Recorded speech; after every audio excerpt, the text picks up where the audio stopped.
Welcome. You are now entering the DTSR radio studio located deep inside your subconscious. You will now be guided on a 1-hour journey beneath the surface of your conscious mind. This expedition will use pulsating low-frequency waves to explore the deepest levels of the universe inside your head. Your journey will be led by our chief neural audio researcher, Subversive. Your descent begins now.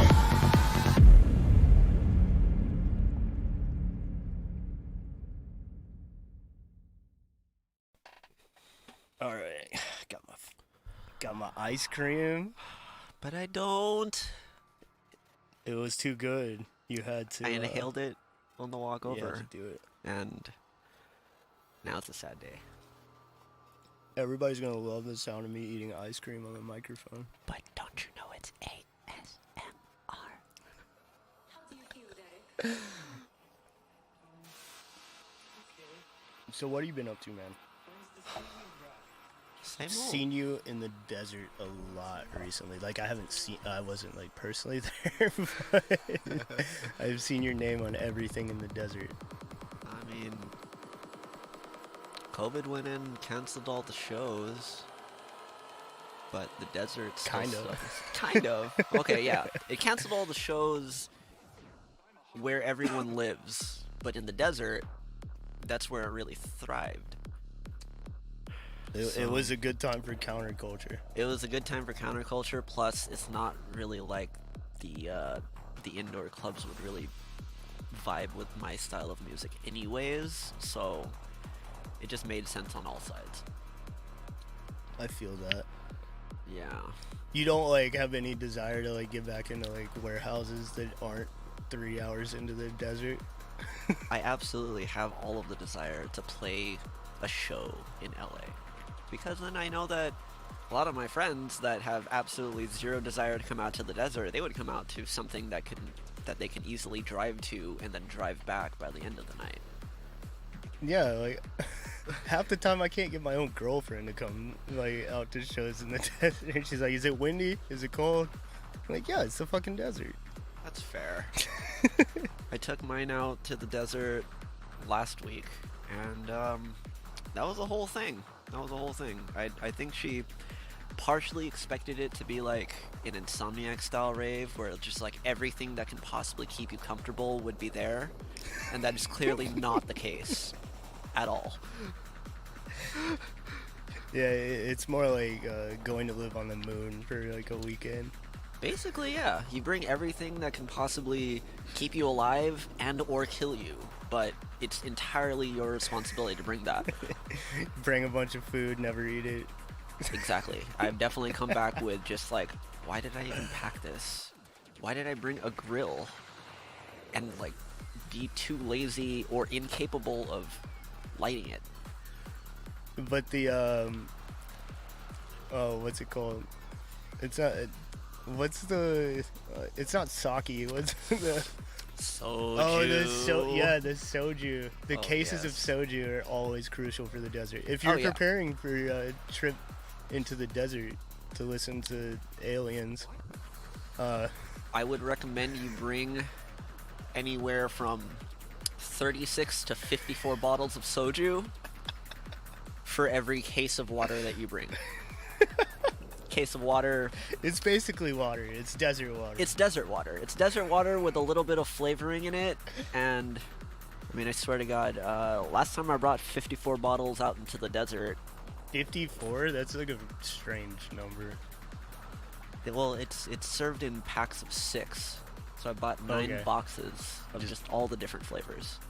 And by the end of it, by like Sunday morning, yeah, I bought 9 boxes of it. Sorry. That was terrible. Why didn't you go for 10? I don't know. I think at 99 Ranch they have 9 flavors. Oh, so it was one of each flavor. It was one of each flavor, but a box of 6 for each flavor. So I just got one of each flavor. I put it into the cooler and I realized, oh wait, I have to put ice in here still. No, you just freeze one of the cases. Just freeze one of the cases. It's perfect because by the time it melts, you can drink. No. But it's not soju, how so it it's is probably got like a soju. really low freezing point. No, it freezes faster What is than it? It's water like- would. What? Really? It freezes faster than light. I put a bottle of water in the freezer and I put a bottle of soju. Soju froze faster. That's weird. That is weird. But it was delicious. Maybe it's the glass. It's probably the glass, yeah. But We're getting definitely, really scientific here. Today. definitely, if you go out to the desert and you're the type of person to drink alcohol as your extracurricular of choice, I would definitely recommend the soju. I believe it's not like I drank all 54 bottles of soju over the course of that weekend. I distributed it around amongst my friends. Okay. No, I'm not lying. I did drink a good majority of it. I just did not finish it entirely myself. But I gave a good amount to friends, and some of them were artists that were about to play, like literally 10, 15 minutes later, and I made them better DJs. Okay. It was. Oh, yeah. What? It was your birthday. 2 weeks ago? Yeah. Yeah. 2 weeks ago. How was you had your desert birthday? I had my desert birthday, played right after Astral Projection. Oh, that's tight. I didn't know that. Yeah, so like they brought in the sunrise, and then by the time I played, it was like actual crackhead hour, which is perfect. Actual crackhead hour, playing like You got the three foresty. zombies. I have the 3 zombies on the dance floor, which wasn't really 3. There was a good like 10, 15 people there, cracked out. Like foresty music into Dark Side, and the faster you go, technically, the later in the night you should play. It's a secret. If you play at like 7, 8 in the morning, all the crackheads are out, and they're just like, it's the last win before I can go to sleep. Let's go! Let's go! Let's go! Let's go! Yeah, that's usually like when I'm trying to go to sleep in my car and it's like shaking with a.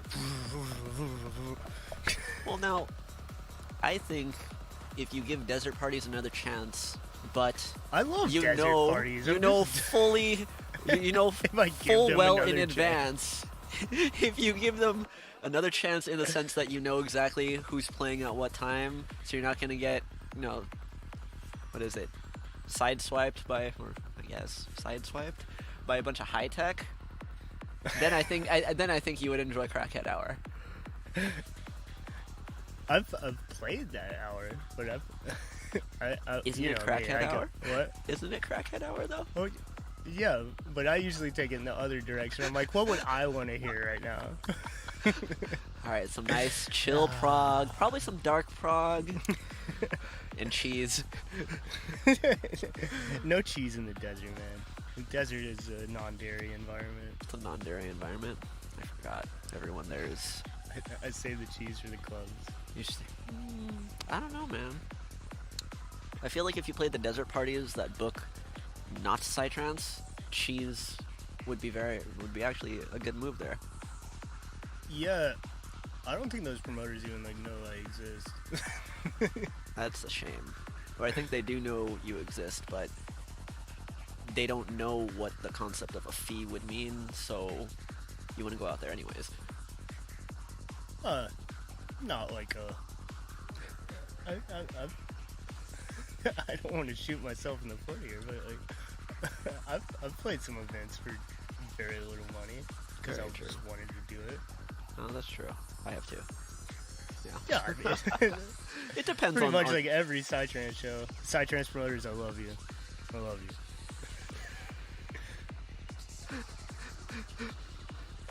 you. Yeah, I was gonna say, Nate always like would put you at the beginning of events because he knew like, like you were gonna play way too freaking fast, at like 5 p.m. the first day, and so everybody else has to just keep with that energy. I feel don't like know if he did that consciously or not, but it definitely worked. It worked. It worked. I 'Cause, definitely like, still play remember way I too walked fast. up like one time we were like, there was somebody like before you, but we were like the early in the first night, and you're like, yeah, I got it 160, and I'm like, all right, dude, the sun's not even down yet. You know, it's gotten better for the last few shows. No, you're just getting better set times that are more appropriate for your music now. Very true. I know that Qualia last year played at like 2 a.m. the first night, so it was See, that's more appropriate. way more appropriate. Pitch black, cannot see anything, but then just fast music. So like, whoever's out there, I know you're out there somewhere. I can't see you, but you're out there. go crazy. I will feed off of the thought that you're going crazy. Okay, Neo. I know you're out there. I don't know, man. That sounds like Liam Neeson from Taken. Oh, and I will find you. I will find you. I will find you, and I will rape your ears. Oh, who gave me the internet, man? But the internet allows us to make all of our troll tracks. That's true. Yeah. With our completely licensed, reproduced samples. Well, I mean, what is it? The 15% rule. As long as we just like destroy it enough. Yeah, apparently, fine. like with the Anchor remix I did for you. Did we get Like, popped? What? Did we get popped? Yeah, dude. Really? Yeah, it got rejected from stores like twice.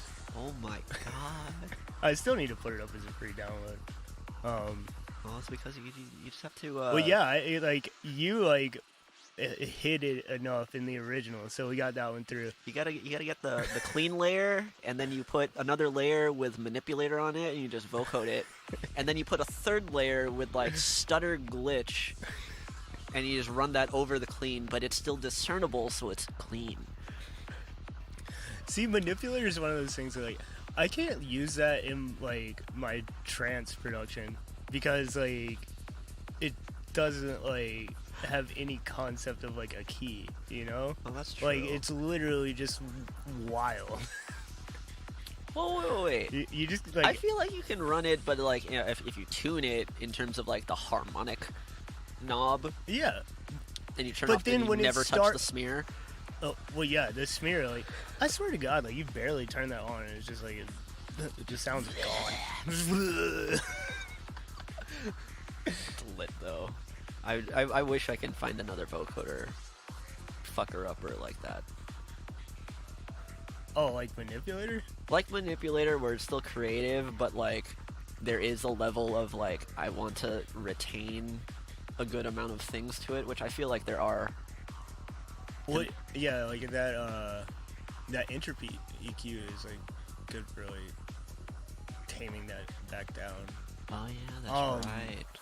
All right, I have to download And that tonight. like not a vocoder, but I've been using Shaperbox a lot because like you can keep it in time. You just like MIDI trigger it, and then see like it's got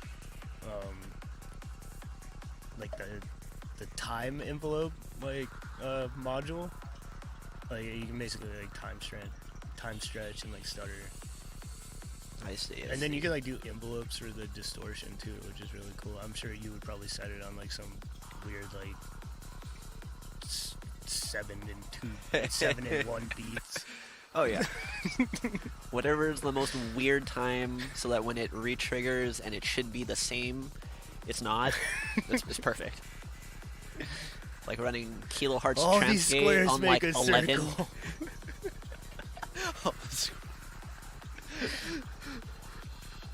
Another good tip is to run kilohertz transgate on like 11, but like 164 or 163 Yeah, for absolute confusion. for absolute confusion. Then at that point you can run Shaperbox, but entirely run just pan function, so essentially pancake, but then you could add more things to it just to make it more weird.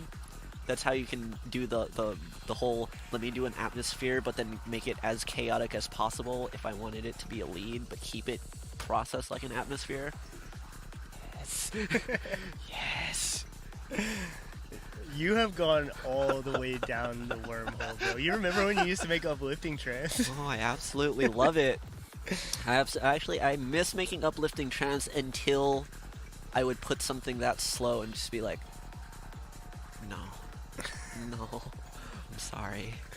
That and like melodies will just never be a skill of mine. But you love K-pop.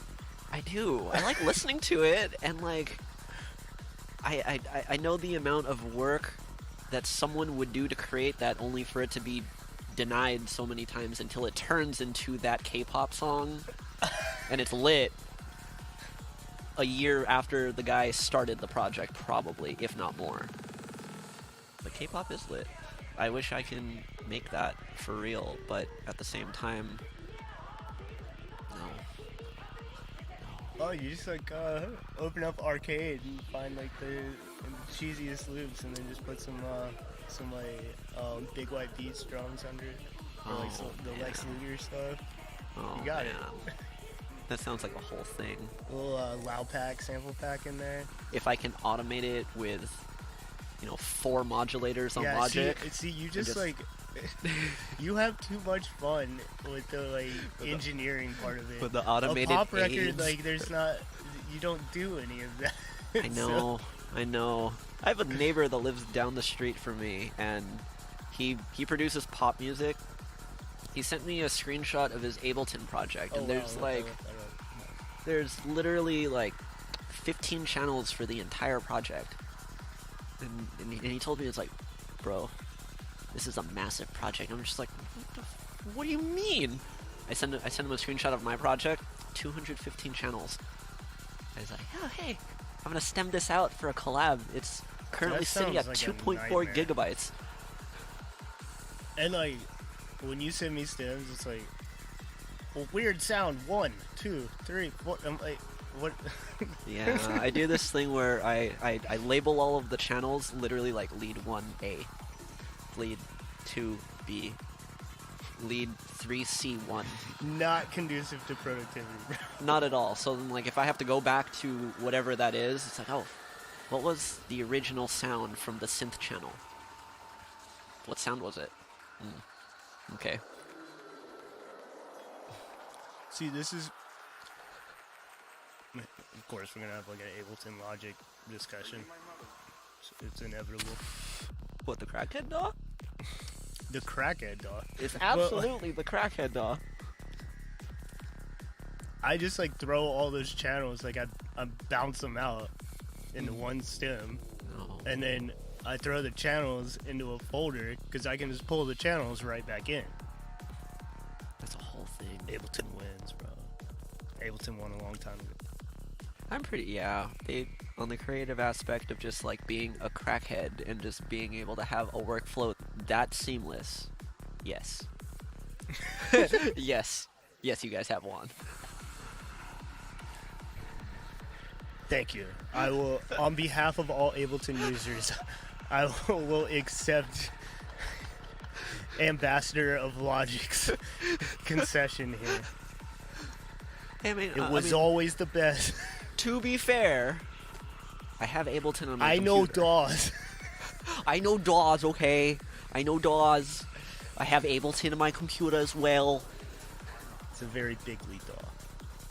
See, not small. Not small, but very bigly, just... So, what, promo time. What you got coming up, bro? Promo time. I sent an EP to my home label, Go Productions. It's called Bunch of Crazies. So over the last, 2 years, I've had these dogs. My family calls them the Pussycats. I don't know. What? I don't know why they're called the Pussycats, but Your dogs? my dogs, they're called Pussycats. They're about cat size. They're about cat size, but they clearly still act like dogs. Them together, I refer to them as Bunch of Crazies, because all they do is run around, bite each other's butts. One of them specifically likes cuddles, the other one just likes stuff. Stuff meaning could be food, it could be those annoying ass squeaky toys. So both of them together are called Bunch of Crazies. And for that EP, it's a 3-track EP featuring this other song called Too Fluffy. and this third song called Muffin Man, which is the direct response to Ice Cream that I released the year before. Oh. If you guys don't know, that Blackpink bootleg I did was a dare from Riley. Hey Clayton, you wanna take this K-pop song? It's called Ice Cream. It's featuring Selena Gomez and this K-pop group called Blackpink. I think it was. I was like, I can fucking remix anything into a trance song, and you're like, okay, here. Okay, here's K-pop. It's like, make psytrance I with it. love that song, man. Oh, I love that song too. It triggers the inner child, you know. Oh yes, especially at 150 BPM psytrance. Yeah, like Yeah. Brana's daughter loves it. Oh really? Yeah. Oh yes. She loves psytrance in general. It's a very, very tasteful daughter. She has very, very good music taste. No, it's like, you know, it's like, it's ingrained in our DNA. Cause like that rhythm is like the oldest rhythm really ever. Like some prehistoric man, like before we were even like developed into Homo sapiens, was like, and then they started like doing it in circles, and people were like, and then the other people were like, and then that became ritualistic. And psytrance is just like the modern form of like a ritual, you know? Very true. It's a cultural gathering where you go to like celebrate the world. You get outside of like society and like you celebrate the planet and nature. You can actually see the stars. Right. Like that's what I love about the desert events is, you know, like after you play, you just like lay down, probably freezing your ass off. Probably freezing your ass off. Like you you're can looking like at the look up and see the universe, and you're like, oh yeah, like this is like what we forget living in a giant city with 12 million people. Like the stars Very are on the true. ground here. Very, very true. Yeah.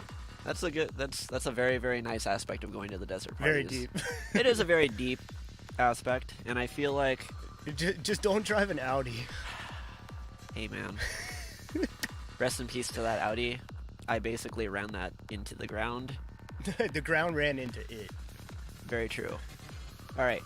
Pro tip: if you drive a sedan and you happen to be booked out, or even just attending a desert event that just happens to have, or that just happens to be located not on an actual pavement, Which is all of them. which is just all of them, don't drive at 50, 60 miles an hour on a dirt road. Were you really going that fast? I was going that fast, yeah. What? Because you were late. Yeah, I was pretty Here, late. Go ahead, tell the whole story. I was pretty late. I was going 50, 60 miles an hour. And then the road was especially destroyed. There was rocks everywhere. Then eventually, like, I noticed that as I finally finished that whole road out there, got to the parking lot, I run into this Asian guy. His name is Tyler, who's just blitzed out of his mind. He was like, "Oh, you know that your tire's flat, right?" I was just like, "What do you mean?" And I get out. It's not just one tire that's flat. It's 3 tires that are flat. Wait, I didn't know that part. I thought one of them just fell off. One of them completely just bursted, and I was just driving on rim. There was 2 other tires that were still kind of drivable, but you could see like an actual piece of debris punctured into the tire. So I'm just like, okay, I think I could safely get out of the desert, but as soon as I get onto pavement, the first order of business is to find a tire shop. There's no way that I'm going to go drive another 200 miles back to LA like that. Yeah. I had AAA tow me from like Temecula to LA after a sidetrack event. Oh And, god. Oh god. Actually, it was in the middle of a sidetrack event, and I drove back down in a rental car. The things we do for sidetrans. The things we do for Psytrance. But now, fast forward, that happened back in October. So fast forward to now, I learned my lesson after essentially destroying a German engineered car that should just never be taken anywhere outside the city. Now I have a truck, and then I'm gonna just do all of the truck things now. And so like you got a truck during COVID, so you like haven't experienced the downside yet, like Of LA traffic. of LA traffic, I have and not. like using a lot of gas. Well, I mean your work's kind of far. Work is pretty far, but What's your miles per gallon in that thing? on a good week where I am just not actively driving like someone who owns a truck, I average about 20 miles to the gallon.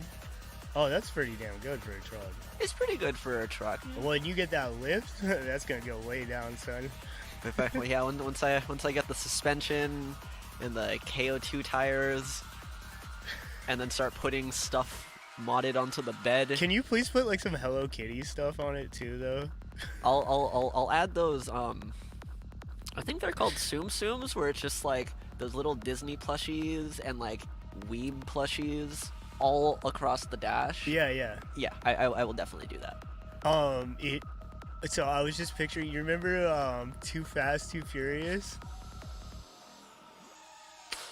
Is that the second one? Yeah, yeah. Obviously, Too Fast, Too Oh, Furious. man. There's two in the name twice. Okay. I'm sorry. I was. I'm sorry. Do you remember like the like girl with the? I guess she was Asian. But she had like the like Hello Kitty car that was all like wrapped in like Hello Kitty. It was pink and it made like man. anime sounds, and the computer system was all like Do you want me to like do that? like those YouTube videos are now. You know, the ones with the little anime people. Oh It's yes. like- yeah, yeah. I should definitely do that. And you have to like drive around with it playing like the music from like a key generator. Oh, Some chiptune yo. at all times. The R2R like weeb music, high key fire.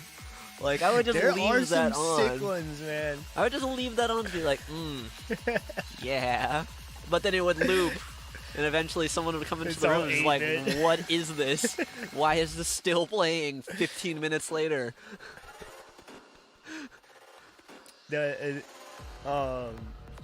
It's like you remember the GoldenEye like lobby music? It was like. I don't remember GoldenEye. I didn't have. But it was one of those things like you just like leave the N64 on. Oh yeah, you and it would just just hear play. You just hear, because it was like the like it was like metal noises and stuff. You'd be like, oh, is the N64 still? What? Were you not an N64 guy? Were you a PlayStation guy? Were you, dare I say, a Sega guy? No, I actually didn't have a game console until I was like 9 years old. So my first game console was the Xbox. Yeah, I didn't get an N64 until I was 10. Oh wait, I think I was younger than that. Maybe it was 8.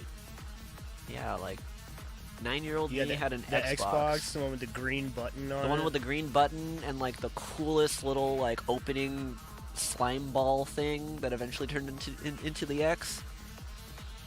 What? I don't know. I should sample that opening because I feel like all like the Oh, chill you mean artists. the loading screen?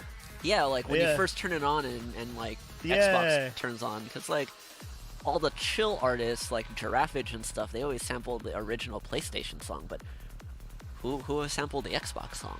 Oh, I'm sure it's out there. Probably. But I would love to do that. And then my first video game was Halo 1 as a 9-year-old kid.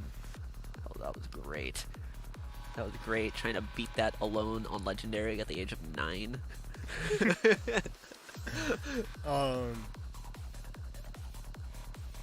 I just what was like the mode where it was like you had no shield and it was like only snipers or only the rifle? Wasn't that Halo 2? And that Oh, was like, it? And that was SWAT? You had no Yeah, shields. yeah, yeah. You had no. It was the equivalent of like how hardcore in Call of Duty is now. You have no HUD, no shields, and everyone just has a battle rifle. Yeah, that was like pre-Call of, like Black Ops. Yeah, that was great. That was great. I remember I got decently okay at that game that I entered myself into like game battles and MLG, and then I realized that I was not great at all. Dude. Yeah, they're like some crazy like 8-year-olds out there that would just whoop your ass. Oh yeah, and then they would proceed to talk shit, and yeah, since then I'm just not a very avid video gamer anymore. I will play Rust though. You should buy those feet pics. $5. What? What are you talking? I play this game called Rust, which is the equivalent of rated R Minecraft. Like when you spawn, you are completely naked, completely naked. And what we do is there's a game camera in there, and we would roll up to someone, guns out and everything, and we would force them to take off their shoes, and we would take a picture of their feet. And in order for them to be let go without getting killed, they would have to buy that feet picture from us for the equivalent of $5 in game currency. I'm glad we don't live in the alternate reality where like you're an actual gangster, you know, like in like the Purge world. Oh man, imagine Right. imagine that was like it's the Purge weekend. Purge weekend. I'm gonna get Would so you like many to buy feet some pic- feet pictures? I mean, speaking of that, Triceratops and I made a song literally about feet pictures in Rust. It's called Parmesan Feet. I think he's gonna release that on his EP with Goa Productions. It's You literally guys a would. track about feet. So yeah, what else you've been working on? Or do you have any shows you can talk about? Memorial Day weekend, I am going out to the land of Amish people and moonshiners for a party called Psychedelicological. Oh yeah, I saw the flyer for that. Yeah, I think it's like Stereo Oxide's going out there, Dribble, Swell, off the top of my head.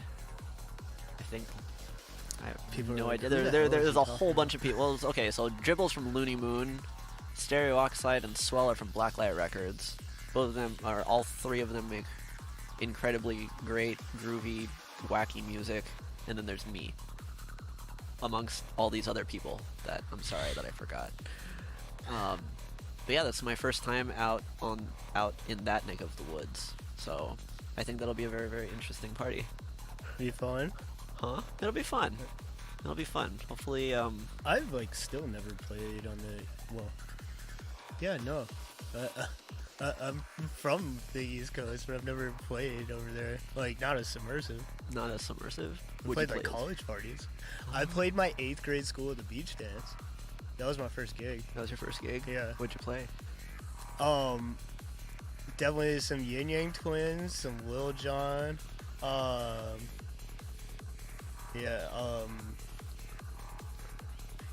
What was that? Teen drinking is very bad. Yo, I got a fake ID though. Tipsy. I don't know any of these songs. You don't remember Jaquan, Tipsy? Everybody in the club getting tips. Oh, that's the song? Yeah. No. You were like 7 years old. I was No, probably just 7 kidding. years old, and You're like like a by the year time I younger. was like coherent enough to listen to music on my own, because I grew up with hip hop and R&B from my parents, I was just like, no, absolutely not. Let's listen to Iron Maiden and Tom Petty. Let's listen to both ends of the rock and roll spectrum. Oh yeah, that's what I listened to. But that's like, Well, okay, so like I those records over there. my very first school dance was prom. I've never been to like That's the worst homecoming. one. I know. And like when I was in high school and prom rolled around, that was also the same weekend as my 18th birthday. So literally, I spent prom You get doing chocolate prom wasted? things, and then right after I took my date home, my cousin picked me up, drove me to Santa Barbara, took me to a strip club for the first time, only for me to Oh, that get was at Zane's a dance. house, right? Oh, in Zane's house. Ah. Yo, that girl was hot. Oh God. Was that the whole story? No, She was hot? I found out that I had a crush on this girl named Rachel when I was like 12, 13 years old. My cousin got me that dance with that girl, and it ended up being Rachel. And I found out after the fact, and I was just psychologically destroyed for a good like week or so. Oh, the But I girl you had a found crush out on was now my a stripper? childhood crush was paying for college by being a stripper in Santa Barbara. You gotta do what you gotta do. Yeah, you gotta do what you gotta do. That dance was amazing. Would I go again? Probably not. So, you got to dance with your childhood crush on your prom night. On my prom night. It was just in the weirdest way ever. Well, okay, so I went to prom with an actual prom date. Yeah, so I that's did what I'm very, saying. I did very regular prom stuff, but then once it was birthday festivities, then it was the dance with Rachel. The universe was like, oh, I knew I forgot to do something. This kid wanted he wanted to dance with his childhood crush at prom. I remember him saying that when he was like 6. All right, let me write that in the script. The Oh, god God. at home. The god at home. He's like, hey, universe works in particular ways. Why did I just imagine Jeff Bridges as God? He's sitting there like, oh yeah, I can make that happen. All right. Oh, have we been talking too long, bro? What? Yeah, you want to play some music? Sure. All right. All right. Well, I got to start it with, hold on.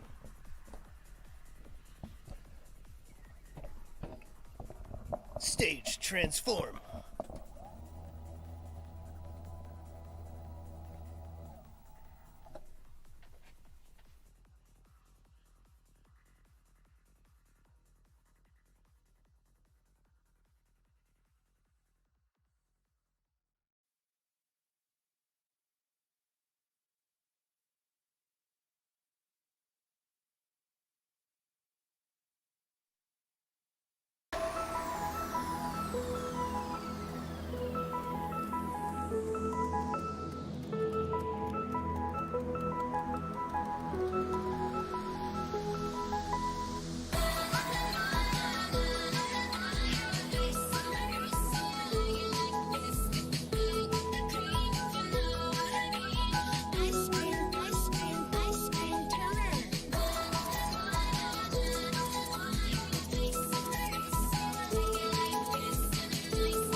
me ice cream. Catch me in the fridge, right where the ice be. Looks so good, yeah, looks so sweet. Hey, baby, you deserve a treat. Diamonds on my wrist, so we call me ice cream. You could double dip, 'cause I know you like me. Ice cream, chillin', chillin', ice cream, chillin'. Ice cream, chillin', chillin', ice cream, chillin'. Ice cream, ice cream, ice cream, chillin'. Ice cream, ice cream, ice cream, chillin'. Ice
honored if you will play last fruit for us. Please. Please. Please.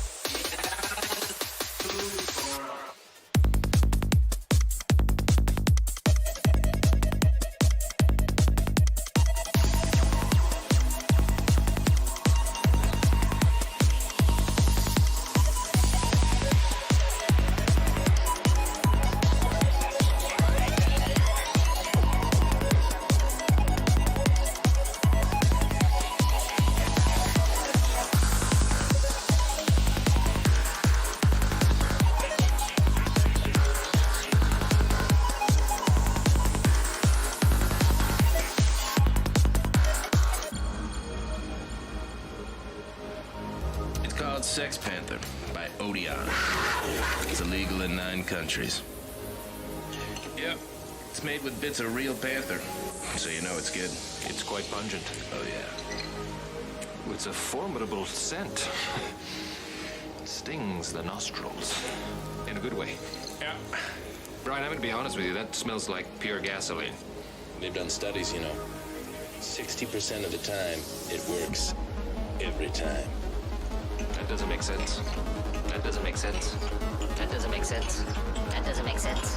That doesn't make sense. That doesn't make sense. That doesn't make sense. That doesn't make sense.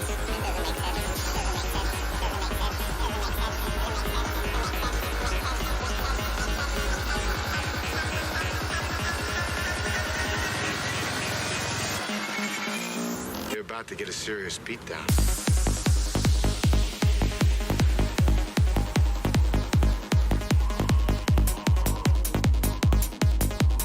No, I don't want to go to a party in your pants. In your pants.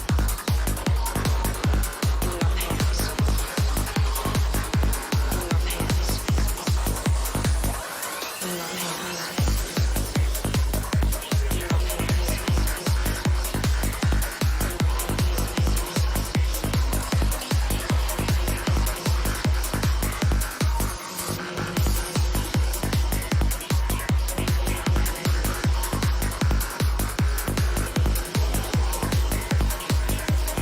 Mr. Burgundy, you have a massive erection.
So, at least hypothetically, because of this massive gravitational influx that occurs within a black hole, it appears quite possible that it can actually distort both space and time. So the question is, once we cross the event horizon, will we be able to travel through a black hole to see what lies in the beyond? And if we were to do this, what price would we pay? How far would scientists go?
here. Sniff, please.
Listen good, Peter Parker, Big Buck. There are three things I hold sacred.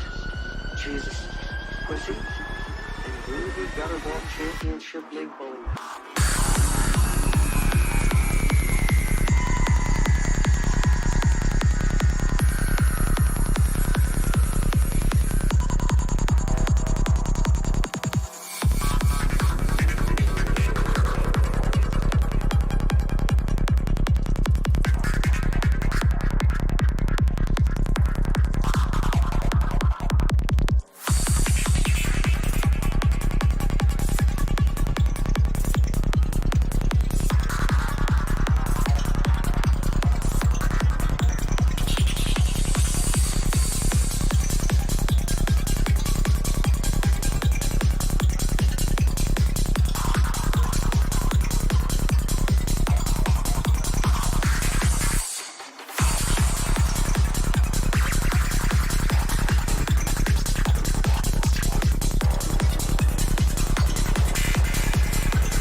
Are you my mother?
thank you for joining me. Thanks for having me, man. Internet, thank you for sticking with us for 1 hour of crazies and like 40 minutes of talking about nonsense. Absolutely. Thanks for Feelionics, tuning in. everybody. Thank you very much. Alright, we will be back next week with another special guest, because I don't know who it is yet. Thanks for tuning in, guys. Have a great week. Yeah. Peace.